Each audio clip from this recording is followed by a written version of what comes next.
Hey guys, part one in the series here of all about Roth accounts. As always, this is not personal, financial, tax, or investment advice. It's just for education. So let's start off. What is Roth? Okay, so Roth is just a designation, meaning it's a way that you can save money.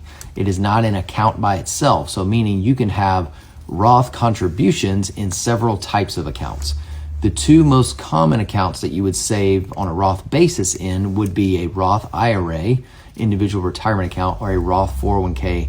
And the 401k would be sponsored by your employer, whereas the Roth IRA will be an account that you hold on your own. So let's back up for a second and give a little bit of history. So Roth is the name of a senator that championed an act that got passed in 1997. So the Roth hasn't been around that long, but the concept is this. If you make a contribution on a Roth basis, it means that it is not tax deductible, meaning it is not pre-tax.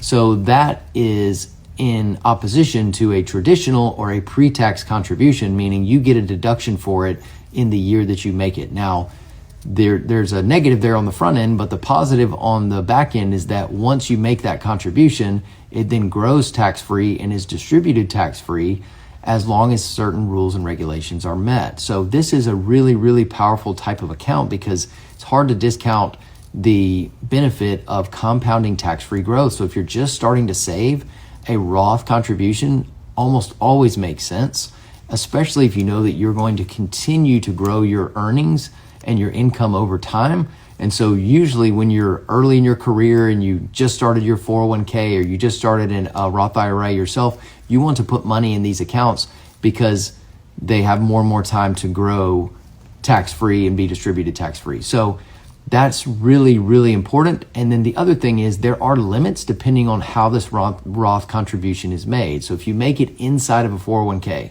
if you're under 50, then the maximum amount you can defer or that you can contribute in 2025 is $23,500. If you make this contribution in a Roth IRA, then the most you can contribute under 50 is $7,000. If you're over 50 in an IRA, you can make an $8,000 contribution.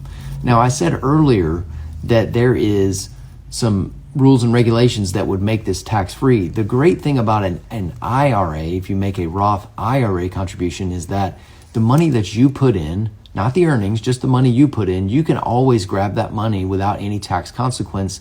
So they have some liquidity that is over and against a Roth 401k contribution. So we're going to go into some nuances about income limits and some other things that would dictate why you may or may not contribute, but this is just an intro. I'll see you next time.